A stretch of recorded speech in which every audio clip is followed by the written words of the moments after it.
It is my favorite time of the year. The FIBA Continental Championships are right around the corner, and this year everything is being kicked off with the Asia Cup.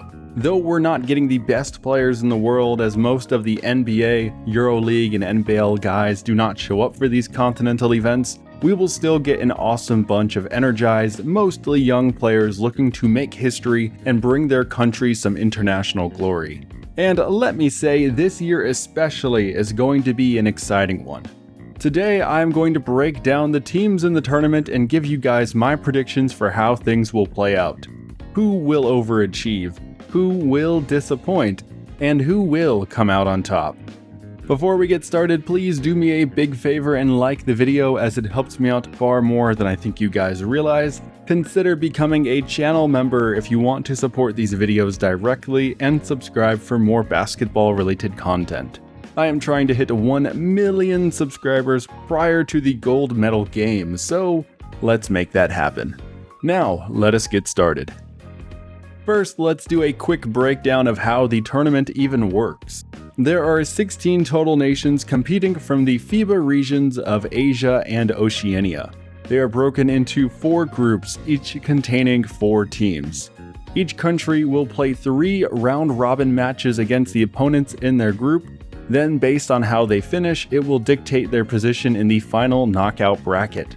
The team with the best record in the group secures a bye for round 1. Second and third places are seeded in the first round like normal, and the 4th place team is eliminated. Then the knockout bracket is a single game elimination tournament, with the exception of the semifinals where the losers will play in a 3rd place match. It all gets started on August 5th, and the gold medal match is not even a couple weeks later on August 17th. Oh, and if you are curious, the host nation is Saudi Arabia. With the explanation of how the tournament works out of the way, let us get started by looking at the teams. Starting out with Group A, dubbed this tournament's Group of Death, the team I believe will be finishing 4th will be Qatar. They are mostly made up of domestic league players, and as a result are not the most battle-tested bunch of guys. But their former NBA American naturalized player Brandon Goodwin does give them a puncher's chance. He performed very well in their tune-up matches leading up to the tournament, but the problem is when he comes off the floor, their team falls off significantly. I do want to give Qatar credit though, because their basketball federation is very committed to improving, and they have invested a lot of money into training and building relationships with other countries for player development. They are trying to become relevant internationally again, like they were way back in the early 2000s, but I don't think this is going to be their year. Finishing 3rd in the group, I have Lebanon, one of the best Middle Eastern basketball teams every year. When Wael Arakji is on the court, they have a real chance to defeat anyone, as he very well may be the best point guard in this entire tournament. If the former NBA player Omari Spellman also competes, then they become even deadlier. But even without him, their cast of role players is pretty good. Amir Saud had some impressive moments for them in the qualifiers, and NCAA product Yusuf Kayat looked pretty good this past season prior to his injury. Hopefully he'll be back and ready to compete in time for these games. I think Lebanon has a ton of upside and can pull off upsets against just about anybody, but as a whole, they struggle with their shooting, and I am worried about their forward depth. Finishing 2nd in the group, I'm going with Australia, which definitely will come off as a surprise to a lot of people, but hear me out. Normally, Australia would be the best team in this tournament pretty easily, but their basketball federation prefers to send what is essentially a select team to the Asia Cup, in order to give the main roster's players the summer off so they can focus their national team endeavors on the World Cup and Olympics. Because of this, we have a squad mostly made up of young guys who have proven very little to nothing with the national team thus far.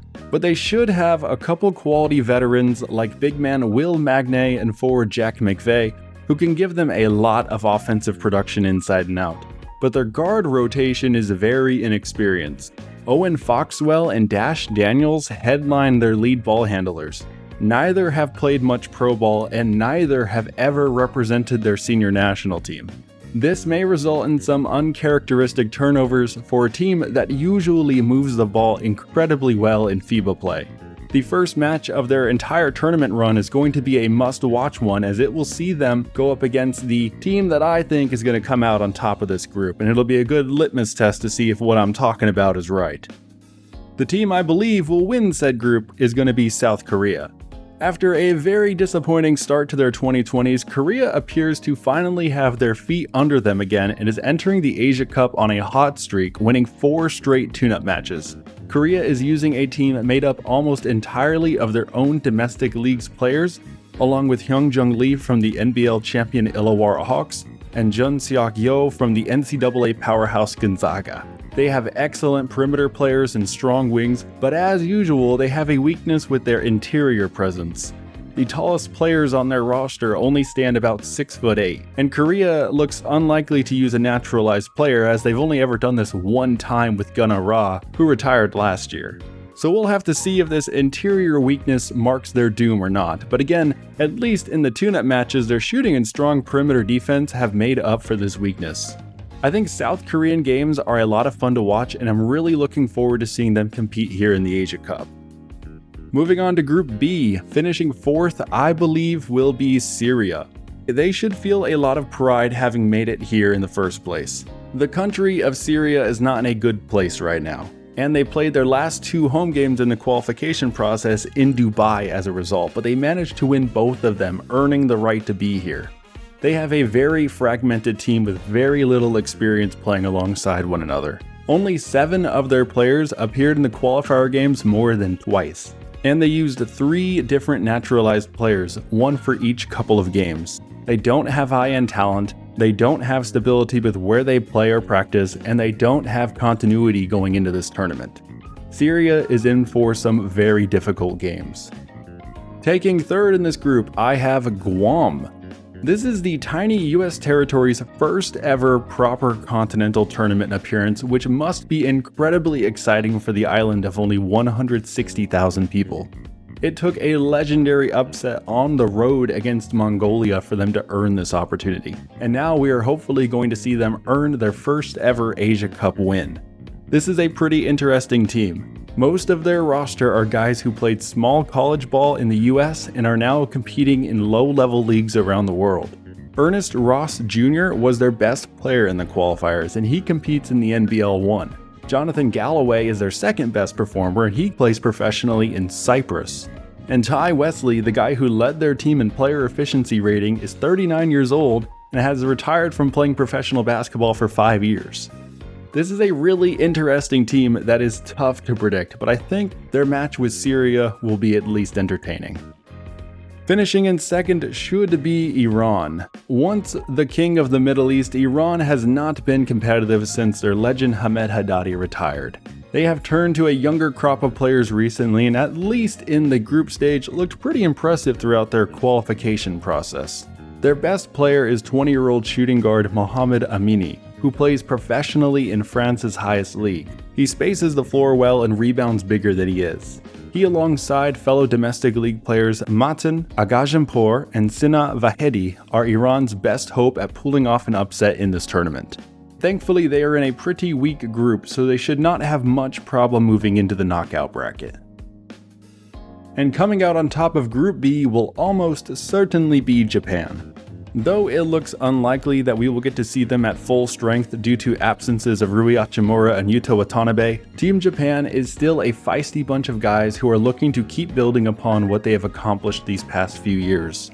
Yuki Kawamura's presence is unclear, as he is probably going to remain stateside preparing for the NBA, but fringe NBA talents Kisi Tominaga, Yudai Baba, Yuki Togashi, and naturalized big man Joshua Hawkinson are surely going to be available. Japan has a lot of continuity on their roster. Their perimeter play is incredibly sharp, they have guys who can shoot and put the ball on the floor, and they have just enough size to do damage in the Asia Cup. I think they are going to make quick work of their opponents in the group stage. Moving on to Group C, finishing 4th I believe will be India. Our planet's most populated nation has seen a growing interest in basketball over the past decade, but unfortunately their national team remains rather weak. With the exception of forward Pranav Prince, there really is not anyone of note on this roster. Their entire team is made up of semi-pros and amateurs, as India has still not yet put together a real professional league to develop their players. Former NBA G League Ignite player Principal Singh likely will be on this roster, but I don't see him elevating their team at all. I recommend you check out my video breaking down his career if you want to learn more about he and India's senior national team struggles over the past few years. I am not rooting against India, I just don't think they have much of a chance to do much damage here though. Taking third place will most likely be the host nation Saudi Arabia. Though this is a team filled with names that are hard to find records of due to them playing mostly in their own domestic league, there are a couple that stand out. Marzouk Al-Muwallad is a talented point guard who has led their national team for the better part of the last decade. And big man Mohammed Al-Suwailam had a lot of success manning the middle in their qualifiers. Though this team has a low ceiling right now, I think Saudi Arabia has a lot of untapped potential in the sport of basketball. If some of their wealthy investors decide they want to see the sport take off in their country, similarly to what we're seeing with the United Arab Emirates, I think within 10 years they could become a real threat in Asia. Finishing second, I have Jordan, another one of the Middle East's best teams. Jordan has been running the region for the past few years. They went a perfect 6-0 in their qualifier games, including 2 wins over Saudi Arabia. They have a few guys who I feel are good enough to compete in Europe, but have for whatever reason spent their careers in their country's domestic league. Ahmad Al-Dwari is a big body center who rebounds well and scores around the hoop. Freddie Ibrahim is a talented point guard who can create looks for his teammates or knock down jumpers. And naturalized American Dar Tucker was their leading scorer in the qualifiers and can also rebound and defend inside and out. His presence combined with the all-around good play of the Jordanian players will make them a very tough out in this tournament. But the team I have winning the group will be China. Although, like Australia, I'm not certain how many cream-of-the-crop players will be chosen to play. As of me preparing this video, unfortunately their roster has not been solidified. A player who likely will not be competing is NBA rookie sensation Hansen Yang, whose presence would be a massive impact to their team's chances, as he was crucial to their success in their qualifier games and has surely gotten better in the couple months of training he has spent stateside in preparation for the NBA draft and in the Summer League. But other names to keep an eye on include Fan Bozing, the former G League Ignite product who at now 22 years old just had himself a terrific season in the CBA. A lesser-known name, forward Jinshui Hu, led their team in scoring over the past year in the qualifiers, so he should be paid attention to as well. And former NBA player Cho Ki is always an excellent defensive anchor in FIBA play. Every one of these players stands 6'9" and above, which will be a huge advantage in this tournament. The rim protection and rebounding edge China will have will be undeniable and should be what helps take them through a perfect group stage run. And finally, Group D, finishing fourth, I believe will be Iraq. The American naturalized player Demario Mayfield is the man who makes things happen for the team. Other than him, they are a team decked out with nothing but domestic league players. But they do at least have some good size, as their bigs Ihab Al-Zuhairi and Muhammad Al-Kafaji both did pretty good job in the qualifiers. Iraq is not a bad team, but they aren't very deep with quality players and they have some tough opponents to try to get through in the group stage. Unfortunately, I don't have them getting out. Finishing third, I believe, will be the Philippines. I realize I probably am going to make a lot of people upset by picking them to finish third, but please don't hate me. As passionate as the Filipino players are, they are entering this tournament without their man in the middle, Kai Soto, who is still rehabbing from a knee injury he sustained during this past B-League season. Without him, they're going to need their shooters to make up for the easy points that they normally would get from him around the basket. And that is where Dwight Ramos and naturalized American Justin Brownlee are going to be counted on to pick up the slack. If those two, plus a little help from Scotty Thompson, Chris Newsome and company can score a lot of points, it may make up for the interior deficiency.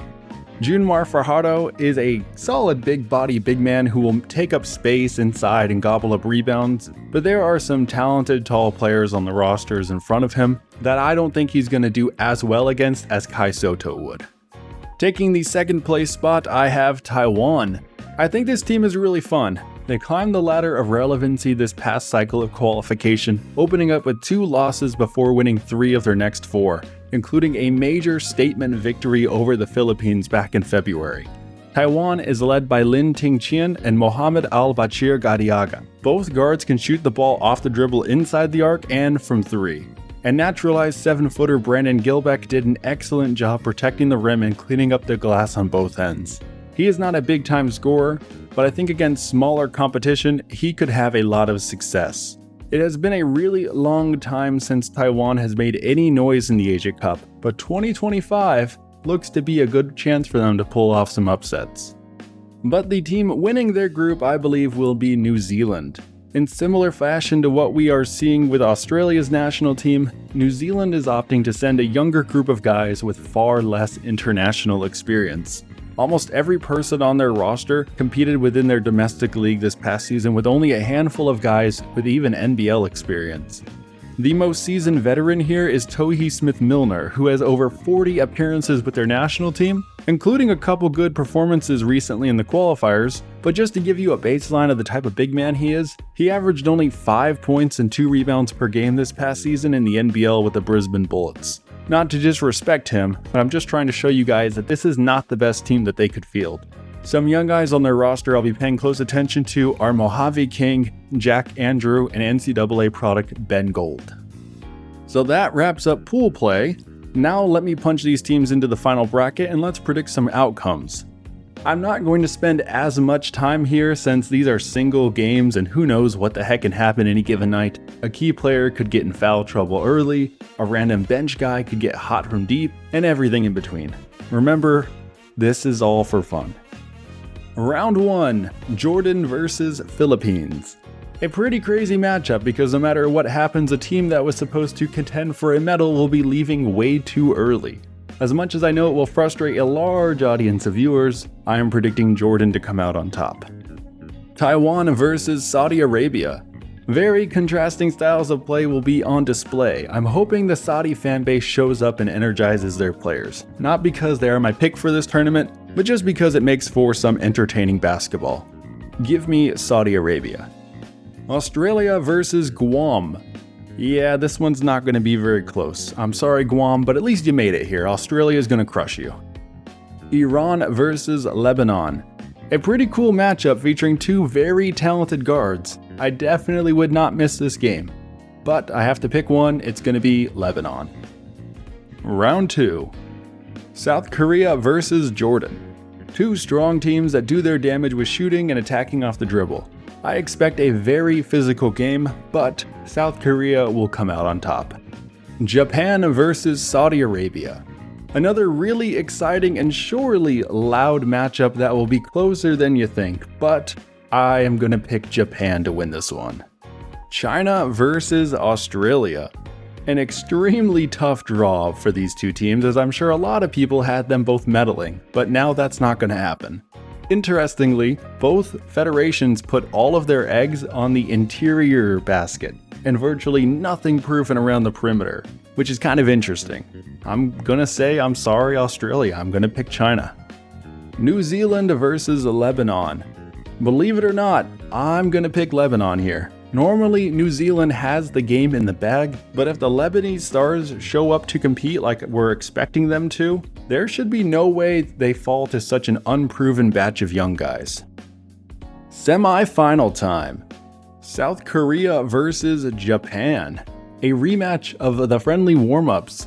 South Korea defeated Japan twice back in late July, but Japan was just getting their feet wet and experimenting with their roster. We have seen these guys have some incredible moments on the basketball world's biggest stage. I really don't like having to pick a loser here, but I'm taking Japan to come out on top. China versus Lebanon, a massive talent differential on the interior as Lebanon will be relying heavily on Omari Spellman, but there is no way he's going to stay in front of or score over China's bigs. I like Wela Rakji versus these Chinese guards, but he is only one man. Give me China. For the bronze medal, we have South Korea taking on Lebanon. This game will be a lot of fun as both sides will be playing passionate basketball fighting to win that elusive continental medal. I could see either side coming out on top, but since I have to pick one, I believe South Korea will take home third place. And finally, the gold medal matchup, Japan versus China. Two Asian powerhouses battling for the title. New school meets old school. As much as I admire what Japan has achieved over these past few years, you cannot argue that this team is only a fraction of its full power. Missing the NBA experienced players is a hill too tall to overcome against the massive bodies on the Chinese roster. China just has too much length and size for Japan's less skilled players to overcome. I believe China will win the gold medal and claim their first title since all the way back in 2015. Japan, meanwhile, should still be very happy as this will be their first medal in the Asia Cup since 1997, ending a 25-plus year drought. So there you have it, my complete 2025 Asia Cup preview and predictions. In case you cannot tell, I am really looking forward to this tournament, but please let me know down below who you guys are rooting for, which players you are most excited to see play, and who do you think is going to win the 3 medals. Thank you all for watching the video all the way up until the end. Remember to like if you have not already and subscribe for more basketball related content. I will see you all next time.